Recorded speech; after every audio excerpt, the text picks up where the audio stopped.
Big Club. Yeah, that's fine.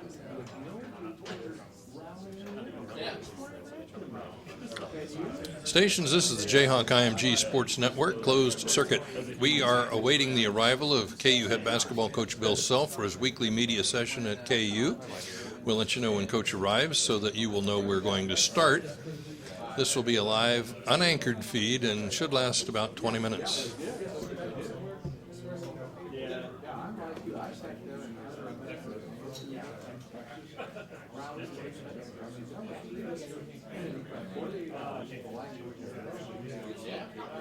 I can understand the 3-point shooting.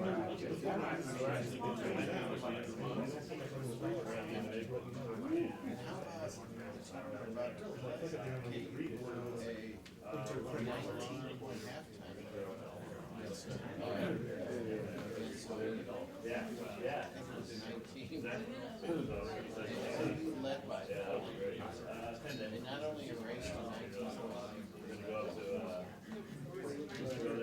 19 and against Florida, they won 17. And they won them all.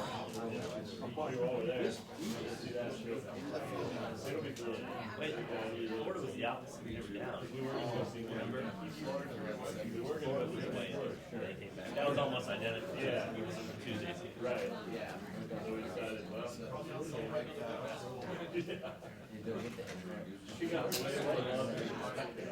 No. Yeah, they've been pretty I think I know what it is. He was like, they lost Missouri.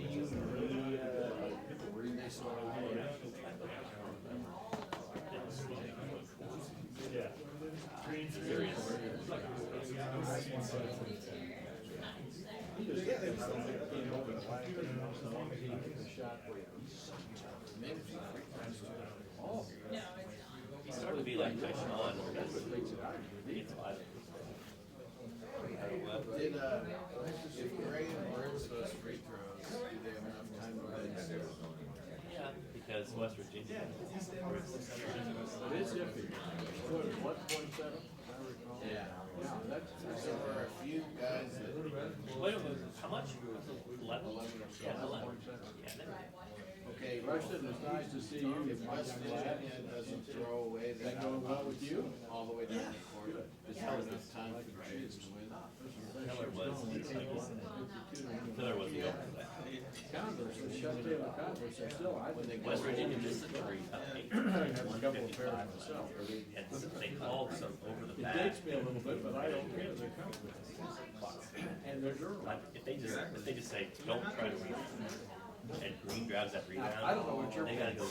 I used to pay 25 bucks. What do you pay? But instead, Green makes 2 free throws. West Virginia tosses the ball like this, and then KU scores immediately. So it's a minute 40 left. You're down 4. No, that isn't bad, those Nikes are 200. You know, instead of a minute 40 left down 4, you get 40 left worse down 5 or 6.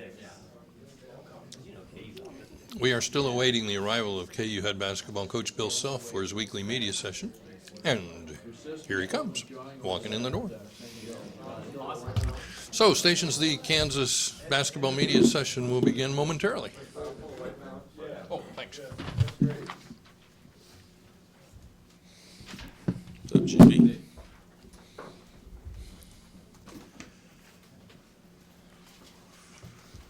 Okay, fire away.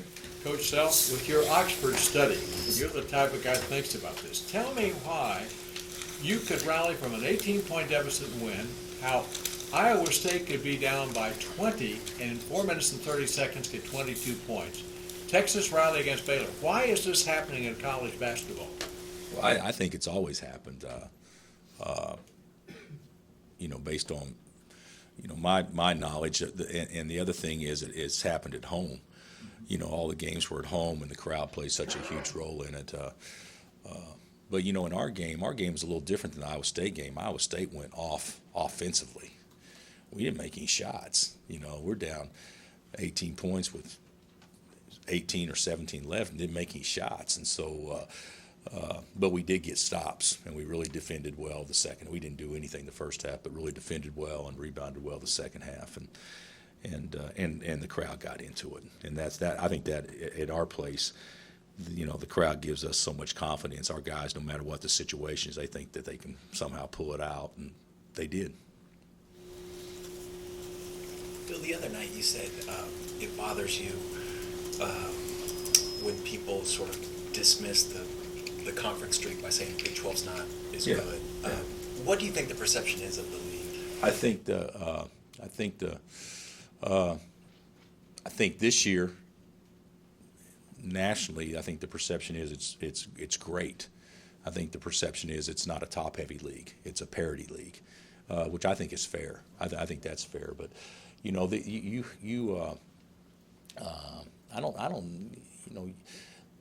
the difficulty in our league is that there's only 10 teams. I mean, the reality in some leagues you may have 14 or 15 teams. And so you have 5 or 6 really, really, really tremendous teams at the top, but you could have 4 or 5 teams that maybe aren't as strong, towards the bottom, and so you don't play everybody twice and that kind of stuff. And of course, we had an unbalanced league for years when we had 12 in our league. But I think the perception of our league and what the pundits and what ESPN has done as far as promoting our leagues, talking about how strong it is, I think has been very favorable this year. But it's still we're still in the flyover states, and we still don't get the same attention that an ACC or a Big Ten gets, and things like that. So therefore, or the Big East back when it was so good. But I think so much emphasis is put on postseason, which is fair. That I think sometimes the regular season takes a back seat to that, and people a lot of times don't appreciate or don't remember what you do during the 3 months. They just remember what you do the 3 weeks, and I do think that's unfair. I think the postseason is more important. Don't get me wrong, but and I think there's no way you can take away from us that we've had a good season. But in order to make it a great season, you got to play well in the postseason. I mean, that goes without saying. So, I don't know. I've heard a lot of people talk about, our league being down or this or that. Since we've been in our league, and I could be off on this, but I think we've had 3 different teams go to the Final Four: us, Texas, and Oklahoma State, and then if I'm not mistaken, and then I could be wrong, but I think in the league in which we played in it. So when Missouri and A&M was here, I think since we've been here, every school but one had gone to at least a Sweet 16, and like 7 or all but 2 or whatever have gone to the Elite 8 since we've been here. Going back, and of course Missouri went to the Elite 8, K-State went to the Elite 8, Oklahoma's been in the Elite 8, A&M went to Sweet 16, Texas Tech goes to Sweet 16, Texas been Final Four.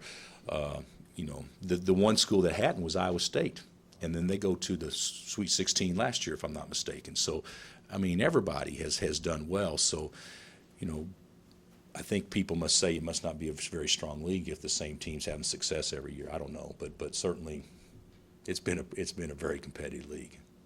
You've talked about that a lot, about how you can have a good season by winning the league, but to have a great season, you have to do it. Is that stretch for the conference too? I think so. Well, I don't know. It depends on what your ceiling is as a team. I think when if you're a team that was maybe projected to finish 8th in the league and you finish 4th and go to the NCAA tournament, it's been a great year.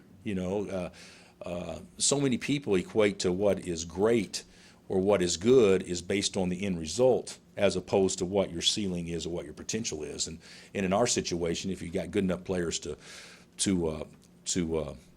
win outright or tie for a league championship, then you absolutely have good enough players to go do well in the postseason. So I think with us, winning the league is good, really good. But in order to make it a great year, you got to play well in the postseason. What did you mean when you called the RPI and they said you were 2 or something? I didn't understand that the other night. No. There was a report on ESPN saying that we played the weakest schedule in our league, and it was polar opposite. We played by far the best schedule in our league over the last 11 years or whatnot. So I called and just got a report on what our strength of schedule was. And I think Chris did too. Chris really handled it and called and got a strength of schedule because the numbers were skewed a little bit because what they compared the numbers with was what was our strength of schedule within the league. And of course, whoever wins any league, your strength of schedule is lower than the teams that don't win the league because theirs is going to be higher because you don't play because you play them twice and they don't get a chance to play themselves, or we don't get a chance to play ourselves to improve our deal. So that it was just a bogus report. That was probably accurate, but it doesn't hold water because every team that wins their league is going to play in their respective league the weakest schedule. If you play everybody, you have to because you don't play yourself, and so that's kind of how that balanced out. What's the latest on Perry's health? He's responding well to treatment, but he's definitely not going to play. But he's responding well to treatment, and we'll just exactly what the doctor said the other day. Hopefully, in a week, we'll know if he can get out there and play. So not anything that's been negative whatsoever. We'll just have to wait and see. But hopefully, by next Tuesday or so, we'll have a better feel on what his status will be for the Big 12 tournament. Do they rate those sprains, how serious they are? Like, is his a mild or? I don't know the exact determination of the sprain. I just know he's got a sprained knee. So, I don't know what I do think they do rate him, but I don't know what level it is. Is there anything new on the status of Cliff Alexander? No, nothing, zero, status quo. So the chances of him playing on Saturday, from our estimation, based on the little bit of information that we have, would be very slim right now. Coach, obviously this time of year you prefer to be just making some fine tuning. We got to change everything. With it, and you went through this last year with Joel's injury. Does it affect your preparation for the postseason? You know what? I don't know that it'll affect the preparation for the postseason a lot, but it's certainly going to affect how we try to go play well and win Saturday in Norman. We're not going to have Perry, probably not going to have Cliff, so you're going down there with three bigs, and Wayne's ankle isn't 100%, so he's day to day, and we'll not practice today, and maybe doubtful for tomorrow. So who knows what our team will be going down there. So maybe we'll try to tweak some things and have some fun with it, to be honest, on how we can try to attack them without having, obviously, the team that you would normally have and the team that played so well when we played them the first time. You mentioned the guys can be out, and Frank's played a ton of minutes too. Are you almost thinking about treating this game as maybe not playing your regulars as much as you normally would? I think that we could probably not want to treat it that way and turn out treating it that way, just because if depending on Wayne's situation, Kelly hadn't played a ton of minutes. There won't be anybody that's played a ton of minutes other than Frank. So, but I'm not going to do that with Frank. Frank wants to play. So, if we want to give him some time off, he can rest on Sunday and Monday. But no, I'm not looking at it like that. We're going down there to try to win the game without question. What do you think you guys can still play for over the next week in terms of seeding, or are you thinking about it in those terms? You know what? I don't know that we can really help ourselves. I think we can hurt ourselves. I don't know if we were to run the table, win out. I don't know if that gets us to a one. I would think there would have to be a lot of things have to happen with other teams for that to happen. I do believe that if we play well from this point forward, we postured ourselves to be a two without question, and then depending if things don't go well, then could we fall a line or two? Absolutely. So I really, I'm not looking at it. I really hadn't looked at it like that. Other than the fact that let's just try to get as healthy as we can be and try to do some things for this one game to put ourselves in a position to win in Norman, and then hopefully by next week we'll have our full complement of players back healthy. That way that's why I don't think we need to change a lot, because I think what we would change today may look totally different by next Tuesday or Wednesday if we have everybody back. But we are kind of in limbo right now.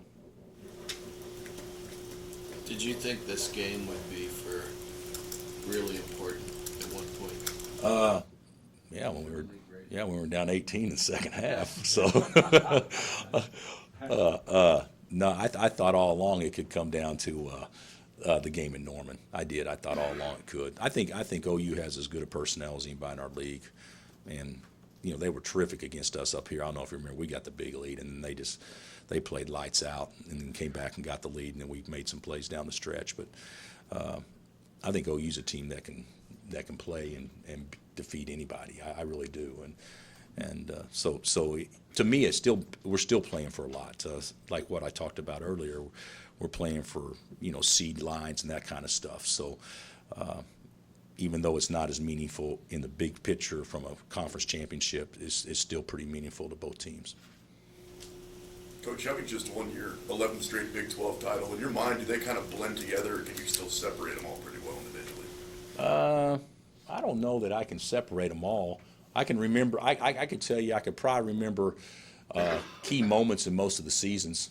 Where things kind of clicked and things kind of fell together, or things kind of fell apart. The first year that we won the league, we started out 10-0, and didn't finish strong, and allowed somebody else to come back and tie us. Allowed OU to come back and tie us, and some years we've been down 2 games with 5 to play or whatnot. But I will say I'll probably remember this one as much as any of them, because this was more of a grind to win this year.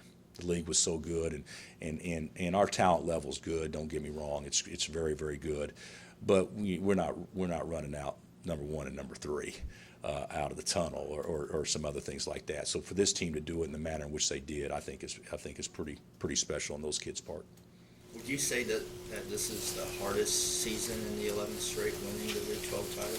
Yeah, I would say that. Yeah, I would say that. I mean, there's been some other years that we were behind, but I would say this has been the hardest season to win, in large part because the differential in talent is so small, throughout our entire league, because everybody's got guys and everybody's got good teams. When you have guys like Hunter or Landon, that weren't playing a lot when you had everybody, and then now Landon's had to play multiple minutes, big minutes. Mm-hmm. Hunter got in the other night, and they both played great. Yeah, when they come in and they're ready like that, is that a credit to them keeping themselves ready? Yeah, I think no, that's a credit to the players. I mean, and Svi's going to get an opportunity. I think he'll get an opportunity too. So, but those guys have kept good attitudes and positive, and I told Hunter after the game, I said, Hunter, you did good after walking into the locker room. I said, but you always knew you would. He said, of course. Just give me a chance to play. One of those things, which I think is a great attitude. I mean, and he and Svi and Landon have probably had as good attitudes as anybody in our program. So that's not easy to do when you want to play and you don't get a chance to, and you're just sitting there. You don't want the quarterback to get hurt, but you want an opportunity, and that's kind of where those guys have been all year long. Hunter specifically, what kind of role can he fill for you guys? He can shoot, and he can block some shots, and he's not physically strong like Cliff, but hey, I thought he moved his feet great. I thought his ball screen defense was great. I thought he busted his butt. I thought he made the most of the opportunity big time. And we hadn't even talked about it, but how about the play that Landon made to end the game? I mean, that was an unbelievable play. And then to fall like he fell, and then to get right up and play the entire overtime, I mean, that was a stud play. That play right there doesn't get enough credit because that won the league. And it was a big-time play by a guy that hadn't had a chance to play a ton of minutes. So, what was football mantra, next man up or whatever? We don't talk like that, but we say all the time that faces change, expectations don't, and I expect whoever's out there to play well like that. And they came here because they're good players, and so they should play well, and I think they will. How do you approach the three-point shooting? Against OU here, you made a school record number of them. How many we make here? 9 in the first half. Yeah, 9 for 11. Is that right? Yeah. Well, I'm not sure about 11. It was. And then you go for 15. I think it was. So what, how do you approach improving Well, I think the chances. I think what did we make 15 for the game or 14 for the game, something like that. I don't remember. But we're not going down there, hopeful to make that many, or wishing to make that many. But I would say this: without an inside post scorer like Perry, although other guys can certainly fill the void, but without his ability to score in tight, I would say it would probably behoove us to make a couple of perimeter shots Saturday. But I won't even talk about it. I never talk about missing shots. All I talk about is taking good ones. So that's how that's how I've been. I mean, at least with my team, I'll talk to you guys about, we shot it bad or we shot it great. But to me, it's a good or bad shot when it leaves your hand, not if it goes in or not. And if coaches coach that way, in my opinion, over time, you can't coach that way. Well, if you make shots, you play well. If you miss shots, you play bad. I don't think that. I think it's a good or bad shot when it leaves your hand, and what you do behind that is what's most important. So, I do get it. Teams that make shots have the best chance to win, and we're playing against maybe Iowa State and OU would be the two best shot-making teams in our league. And so certainly we got to play great defense because we don't want to go down there and get in a horse contest because that probably wouldn't be good for us. Brandon, a guy specifically, you want to be good for him to see it go in, Brandon? Yeah, but I mean, it'd be great. It'd be great for all our guys. I mean, he and Wayne have shot it so good for a period of time, but since that period of time, they haven't shot it as well. But that's okay too. You got to. I don't know if I told Ty Sean when he was here working out with our guys, I said, it took you 6 games to make one shot in the NCAA tournament. And we go all the way to the finals. I mean, and he makes his first 3, if I'm not mistaken, with like 3 minutes left in the game. So to me, it's okay. The thing about it is we beat NC State that same year. We made 3 shots outside of 2 feet for the entire game. But we beat that the other night because I was told we made 0 the other night outside of 3 feet. You got to make shots. You got to have some shot makers. You got to make shots. But the bottom line is we need to get good shots. And if you get good shots, they'll fall. I'm confident in that. Is it a 2-player race for Player of the Year in the league, or how do you see it? You know what? I don't know. I don't think Perry's injury helps him a lot statistically because he obviously took a game off with the West Virginia game, and he was sick too, so he wasn't really effective at all before he got injured because he was sick. But to me, you can make a case for Buddy. Buddy's terrific, without question. And of course, George has had a great year too in Ames. But to me, Perry, what he's done as far as putting us on his back here during conference season, I think speaks volumes to him. And last year, Wiggs did not get it, and I'm not saying that he should have got it, but I was just disappointed that the voting was done before the season was over when you win the league by 2 games and he goes for 41 the last game. So I'm just hopeful that whatever is done, everybody should vote after the season's over as opposed to doing it prematurely. So and then if Perry doesn't win it, he doesn't win it. But I think he certainly played himself on the first team without question. Anything else? Thanks, Coach. All right, guys. Thanks.